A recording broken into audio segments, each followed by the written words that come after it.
Hi అండి, నా పేరు అలీ. ఈ వీడియోలో వచ్చేసి గత ప్రభుత్వము అమ్మఒడి వేసేది, అది కూటమి ప్రభుత్వము ఎలక్షన్కి ముందు మేనిఫెస్టోలో ఒక 6 హామీలు పెట్టి ఆ పథకాన్ని మారుస్తూ తల్లికి వందనం అని చెప్పి పెట్టడం జరిగింది. ఆ తల్లికి వందనం ఏదైతే వీళ్ళు పెట్టడం జరిగిందో దాంట్లో జూన్ 11వ తేదీన ఒక ట్వీట్ అయితే అధికారికంగా రావడం జరిగింది. ఆ ట్వీట్ కూడా మీకు స్క్రీన్ పైన ఇస్తాను, చూడండి. ఈ ట్వీట్లో నేను చూసినప్పుడు నాకు ఒకటి అర్థమైంది. దీంట్లో 2 ప్రాబ్లమ్స్ ఉన్నాయి.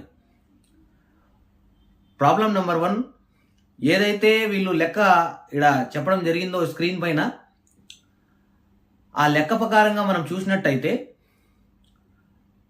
10,090 కోట్ల పైచిలుకు అమౌంట్ కావాలి. ఇక్కడ ఆ ప్రాబ్లం ఏంటంటే, గత ప్రభుత్వము 15,000 చెప్పినింది, 13,000 ఇవ్వడం జరిగింది. వీళ్ళు కూడా అదే విధంగానే చేసిండాలి నాకు తెలిసి. ఒకటి, వీళ్ళు 15,000 వేయరు అని చెప్పి క్లియర్గా ఒక మెసేజ్ అయితే నాకు కనపడిస్తుంది.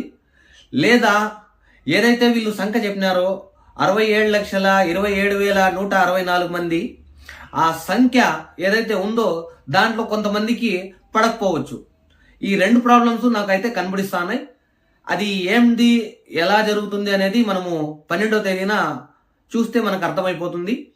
ఇది 12వ తేదీనే నేను ఈ వీడియోని అయితే షూట్ చేయడం జరుగుతుంది. ఈరోజు సాయంత్రం మళ్ళీ ఇంకో వీడియోని నేను షూట్ చేస్తాను. అది ఎవరెవరికి ఎంతెంత పడింది అనేది చూసుకొని తర్వాత ఆ వీడియో అయితే పోస్ట్ చేస్తాను.